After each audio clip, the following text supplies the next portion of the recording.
ইবনা খরিফা। গড়তেই থাকবে, গড়তেই থাকবে, গড়তেই থাকবে, গড়তেই থাকবে, গড়তেই থাকবে।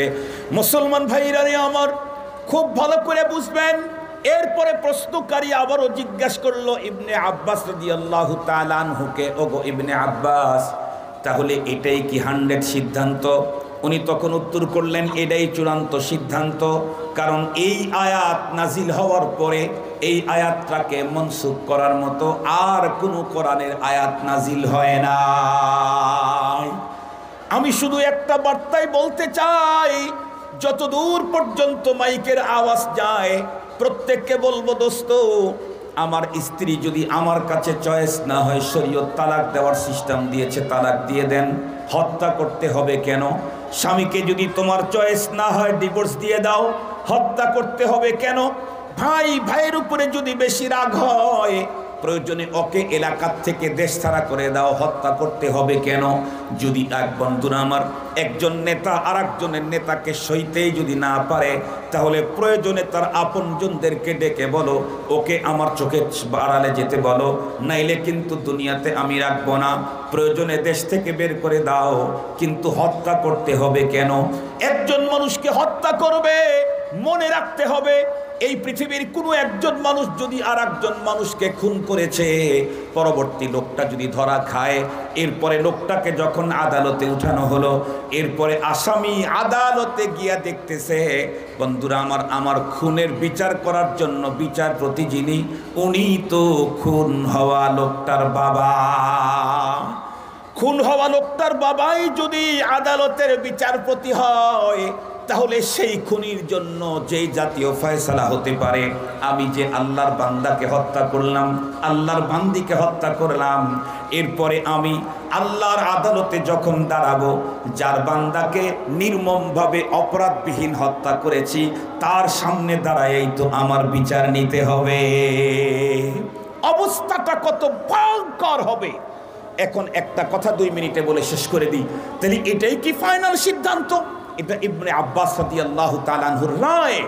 জমহুর উলামায়ে কেরাম বলেছেন এই লোকের জন্য তওবার রাস্তা খোলা আছে। তখন জমহুর উলামায়ে কেরাম তাদের ব্যাপারে তাদের কথাটাকে করার জন্য সূরা আনআমের 151 নম্বর আয়াত, সূরা ফুরকানের 68 নম্বর আয়াত, বুখারী শরীফের ভিতরে ওই হাদিস যেখানে পয়গম্বর বনি ইসরাইলের 99 নাম খুনির কথা বর্ণনা করেছেন, এগুলির কারণে বলেন এই জাতীয় অপরাধীরও তওবা আছে, তবে তওবাটা হতে হবে ওই মানের। আব্দুল্লাহ বিন বাস রহমাতুল্লাহ আলাইহিকে জিজ্ঞাসা করা হয়েছিল যে একজন লোক তওবা করলো, তারে মাফ করে দিল আল্লাহ, বুঝলাম, কিন্তু যেই লোকটা খুন হয়েছে সে আল্লাহর আদালতে যখন দাঁড়াবে তখন আল্লাহ কি করবেন? উনি তখন উত্তর করেছেন যে দেখেন, তখন এটা করবেন আল্লাহ তাআলা, ওর যা ঈমান আমলের যে পুঁজি ছিল, এই পুঁজিতে ধরে নেন জান্নাতের 6000 তালার 1000 তালা হয়, আরো 5000 তালা বাকি। আল্লাহ পাক তখন তার বান্দাকে ডেকে বলবো, তোমার ঈমান আমল দিয়া আমার জান্নাতের 1000 তালাটা হয়, আরো 5000 তালা বাকি আছে, তো তোমাকে আর 5000 তালা আমিও তোমাকে দিয়ে দেব, তুমি যদি একটা কাজ করো। বলে কি? এই যে আমার এই বান্দা দুনিয়াতে তোমাকে অপরাধবিহীন হত্যা করেছিল, এই জন্য ও খুব লজ্জিত হয়েছে, সারা জীবন কান্না করেছে, সারা জীবন লজ্জায় মাথা উপরের দিকেই উঠায় নাই, তো আমি ওরে ক্ষমা করে দিয়েছি, তুমি যদি আজকে ওরে ক্ষমা করে দাও, তাহলে তোমারে আর 5000 তালা জান্নাতটা শুধু আর ক্ষমার কারণে বিনিময়ে তোমাকে দিয়ে দেব।